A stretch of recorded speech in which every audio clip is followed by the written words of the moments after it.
이신칭의라는 말은 쉽게 말하면 믿음으로 의롭게 된다. 믿음으로 의롭게 된다. 이 말을 흔히 이신칭의라는 말로 표현을 합니다. 성경에서 인간의 근본적인 문제가 무엇이냐에 대해서 이렇게 성경은 말씀하고 있습니다. 인간의 근본적인 문제는 첫째는 우리가 죄인이라는 사실이고, 두 번째는 우리가 하나님의 심판 앞에 서 있다는 사실입니다. 이게 인간의 가장 근본적인 문제입니다. 우리는 의식주가 근본적인 문제일 것 같지만 성경은 하나님 앞에서 인간 본연의 근본적인 문제는 우리가 죄인이고, 죄인인 우리가 하나님의 심판에서 감히 벗어날 수 없는 그런 존재라는 사실을 말씀합니다. 그리고 이 엄청난 문제에 대한 해결, 답으로 성경은 한결같이 복음이라고 얘기를 합니다. 복음은 쉽게 말하면 예수를 얘기하고요, 더 구체적으로 얘기하면 우리를 위해 십자가에 달리신 그 예수님의 십자가와 부활을 설명하는 내용입니다. 놀랍게도 하나님은 예수의 십자가와 부활을 통해서 우리의 죄를 해결하시고 그 죄사함과 구원받음을 우리에게 그냥 값없이 선물로 주셨습니다.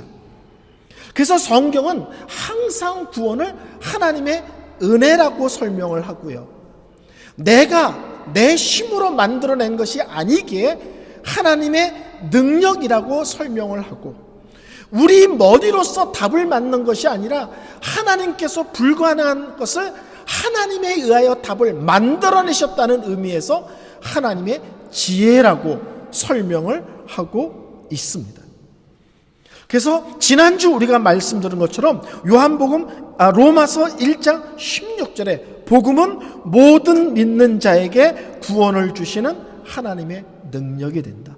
복음은 쉽게 말하면 예수님은, 다른 말로 하면 십자가와 부활은 모든 믿는 자에게 구원을 주시는 하나님의 능력이다. 하나님이 우리에게 주시는 선물이다. 이렇게 설명을 하고 있습니다. 그리고 이 구원을 받은 자들은 어떤 특징이 있느냐? 첫 번째, 복음을 부끄러워하지 않습니다. 이렇게 놀랍고도 복된 구원을 받았기에 구원을 부끄러워하지 않습니다. 두 번째는 빚진 자 의식을 갖게 됩니다. 이 놀라운 복음을 깨닫고 믿고 확인한 사람들은 이 복음을 절대로 자기만 간직하지 못한다는 거예요. 하나님을 알지 못하는 사람들을 보면 안타까운 마음이 들고, 어떻게 하면 저 사람에게 예수를 증거할까, 이런 마음이 들고, 기도할 때마다 그 사람의 이름과 또 얼굴을 떠올리며 그 영혼을 위해서 간절히 기도하게 된다는 거예요. 그래서 이 복음을 깨달은 자의 특징, 부끄러워하지 않을 뿐만 아니라 복음의 빚진 자 의식을 갖고 살게 된다라는 것입니다. 자, 오늘 17절입니다. 이 17절은 조금 더 이 복음에 대해서 구체적으로 설명합니다. 복음은 하나님의 능력이다 라고 16절에 얘기했는데 17절에는 조금 더 들어가서 복음을 풍성하게 설명합니다. 성도 여러분, 로마서 1장 16절부터 17절은 로마서 전체의 핵심 구절이면서 우리 신앙의 내용을 아주 본질적으로 언급하고 있는 절입니다. 그래서 로마서 설교를 듣는다 그러면 적어도 1장 16절에서 17절은 달달달달 외우셔야 됩니다.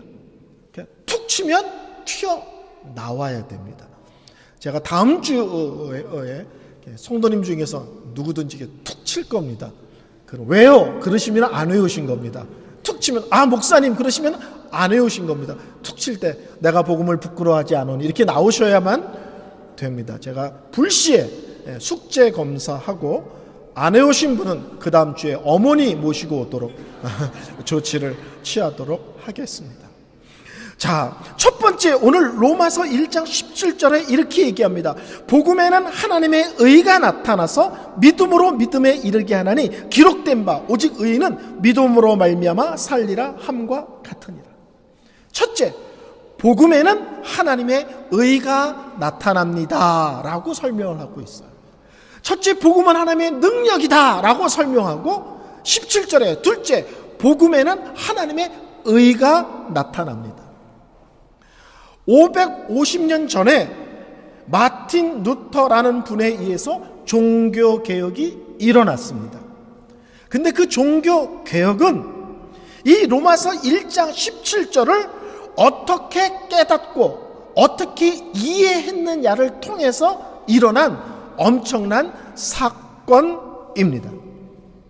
맨 처음에 마틴 루터는 이 하나님의 의를 어떻게 이해했냐면 이 하나님의 의를 하나님의 공의라고 이해를 한 거예요. 하나님의 공의라는 것은 하나님은 죄를 그냥 놔두지 않는다. 죄를 심판하시는 무섭고도 두려우신 하나님이다. 이렇게 이해한 거예요. 그러니까 어떻게 해석이 됩니까?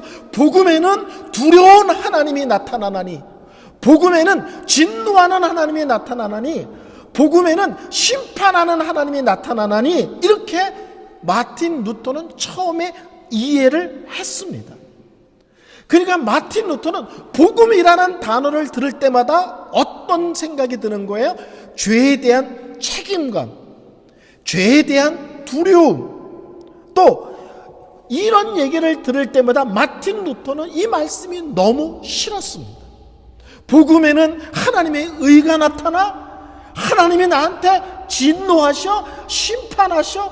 그러니까 바울에게는 하나님의 의, 복음이라는 말이 두려움이 되고 그리고 듣기 싫은 말이었다는 사실입니다. 그리고 이 하나님의 공의를 만족시키기 위해서 그 당시 천주교에서는 인간이 선행을 하고 인간이 고행을 하고 인간이 노력을 해야만 하나님의 의를 만족시킬 수 있다라고 가르쳤습니다. 마틴 루터는 그 누구보다도 경건하게 살고자 몸부림을 쳤습니다. 남들은 죄라고 생각하지 않은 것까지 생각해서 고해성사를 일일이 했습니다. 오죽하면 그 고해성사를 받는 그 신부가 제발 너는 죄 같은 죄를 짓고 와서 고해성사를 좀 해라 라고 할 정도로 남들은 죄라고 생각하지 않는 작은 것까지도 예민하게 마틴 루터는 반응을 했습니다. 하나님 앞에서 자기 노력으로 하나님의 의를 만족시키기 위해서 몸부림을 쳤는데 열심히 노력하면 노력할수록 좌절감이 느껴지는 거예요. 왜? 자기가 몸부림친다고 자기 삶이 경건함이 얼마나 진전이 있겠습니까? 1보 진전했다 하지만 2보, 3보 영적으로 무너지는 또 죄를 짓는 자기를 수없이 확인했을 것입니다. 무엇보다도 그렇게 이를 악물고 몸부림치는데 자기 마음에는 평안도 기쁨도 없는 거예요. 거룩하신 하나님 앞에 내가 내 실력으로 당당하게 나 이런 사람입니다 라고 설 수 있는 방법이 없는 거예요. 노력할수록 좌절감, 노력할수록 자기 안에 평안이 없음을 깨닫게 됩니다. 마틴 루터는 나중에 로마서를 연구하게 되고요. 그 로마서를 연구하는 것을 통해서 복음에는 하나님의 의가 나타나나니 라는 그 하나님의 의가 공의의 하나님, 진노의 하나님, 우리를 심판하시는 하나님이 복음에 드러난다는 뜻이 아니라 하나님께서 예수를 통해서 이루신 그 모든 구원의 사건들을 값없이 주시는 의미로서 하나님의 의가 나타난다는 말을 깨닫게 됩니다. 쉽게 말하면 하나님이 이루어 놓으신 것을 나는 그냥 받아들이기만 하는 수동적인 의. 내가 몸부림치는 것은 능동적인 의잖아요. 내가 애쓰는 거니까. 근데 하나님이 주시는 의는 내가 몸부림치는 것이 아니라 나는 한 게 하나도 없어. 근데 하나님이 구원을 다 이루어 놨어. 예수를 통해서. 근데 그것을 나에게 그냥 주시기만 하면 되는 거예요. 주시기만. 그리고 나는 믿음으로 받아들이기만 하면 되는 거예요. 수동적인 거예요. 나는 가만히 있고 하나님이 능정적으로 우리에게 주시는 거예요. 선물로. 복음에는 하나님의 의가 나타나나니, 이 하나님의 의는 예수 그리스도의 의구나. 그 예수 그리스도의 의를 우리에게 값없이 주시는 것이 복음이구나를 바울은 마틴 루터는 깨닫게 됩니다. 신학적 용어 중에서 전가라는 말이 있습니다. 전가. 다 같이 한번 따라 할까요? 전가. 이것은 예수 그리스도의 의를 우리에게 이렇게 허락하신다는 신학적 용어입니다. 전가란 말을 여러분이 잘 이해하셔야 돼요. 혹시 여러분 거지와 왕자라는 동화책을 읽어보신 적 있습니까? 제가 어렸을 때 반에서 1등을 항상 했습니다. 그래서 저희 어머니께서 1등한 선물로 계몽사에서 나온 소년소녀 문학전집이라는 것을 사주셨는데 50권인데 저희 집이 가난해서 25권만 사주셨습니다. 근데 그 중에 하나가 왕자와 거지라는, 거지와 왕자인가요? 왕자와 거지인가, 그 동화책이었습니다. 내용 간단하죠? 왕자와 거지가 옷을 바꿔 입었다는 얘기예요.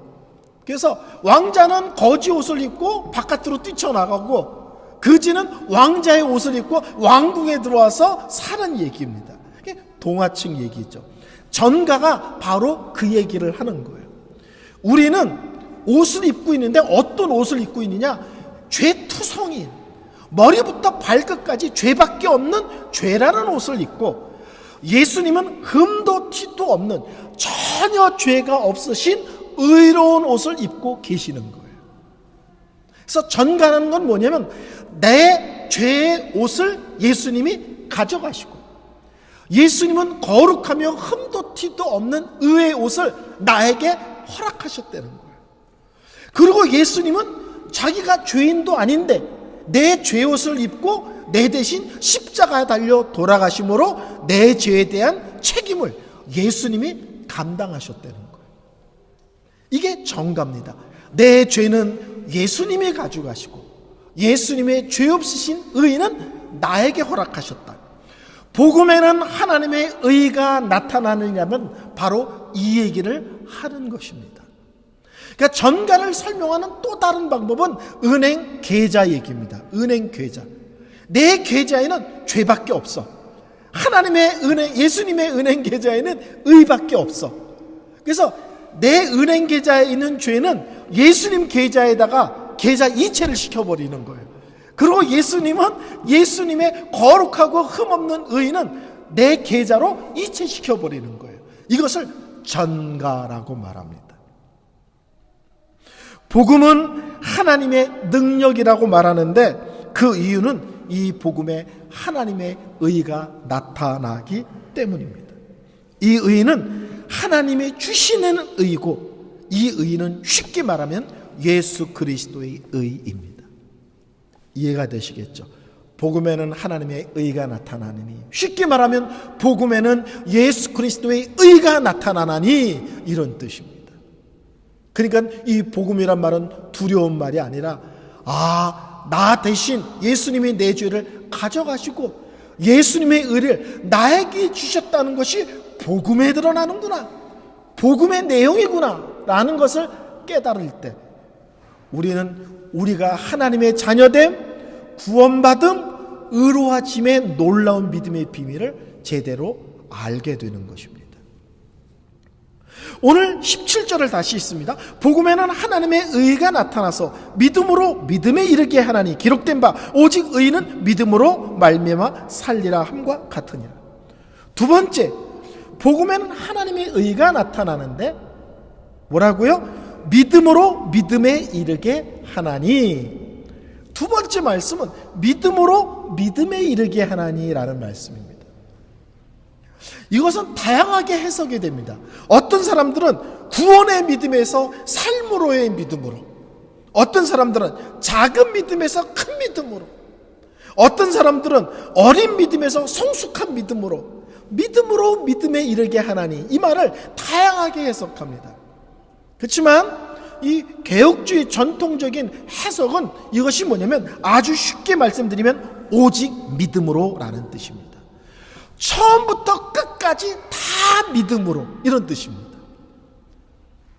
처음부터 끝까지 다 믿음으로, 다른 말로 하면 전적으로 믿음으로만 이라는 뜻입니다.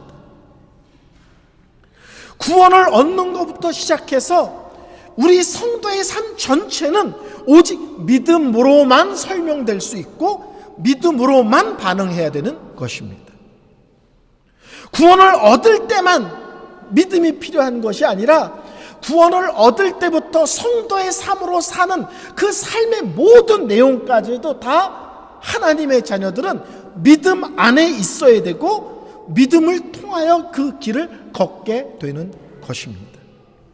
그래서 믿음으로 우리는 하나님의 자녀가 되고 믿음으로 우리는 하나님 자녀로 살아가게 됩니다. 아멘. 믿음으로 하나님의 자녀가 되고 믿음으로 하나님 자녀답게 살아가게 되는 것입니다.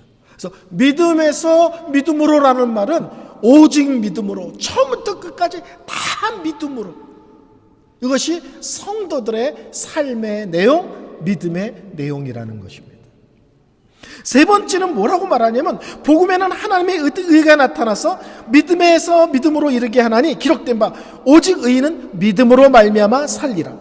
세 번째 강조는 오직 의인은 믿음으로 말미암아 살리라 하는 말씀입니다. 이 말씀은 하박국 2장 4절의 말씀을 바울이 인용한 것입니다. 이 말씀의 배경은 이거예요. 쉽게 말하면 하박국이 하나님께 불평을 들어오는 것입니다. 이스라엘이 심각한 죄를 졌습니다. 하나님은 참으시죠. 참다 도가 지나쳐 버립니다. 그러면 하나님은 다양한 모습으로 우리들의 죄를 심판하십니다. 자, 이스라엘의 죄를 졌고 하나님 보시기에 도가 지나칩니다.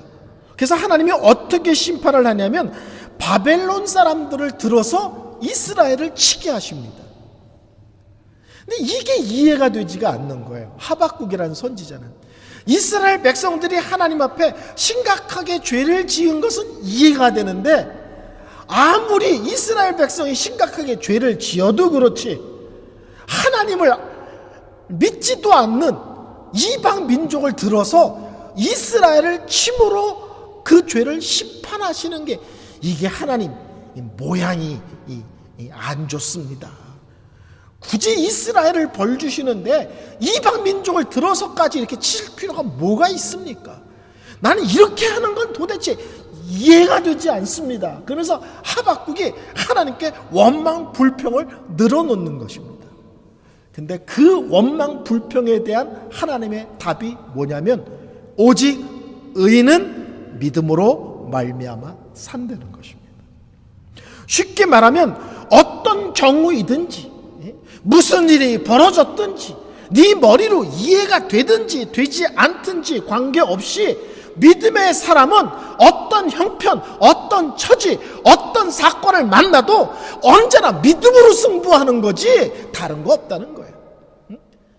이방 민족에 쳐들어오던 천재지변에 일어나던 무슨 문제가 생기든 믿음의 사람은 믿음으로 반응하는 것이고, 믿음의 사람은 믿음의 반응을 함으로써 그런 것들을 이겨내고 견디고 승리하고 살아나는 거라는 거예요.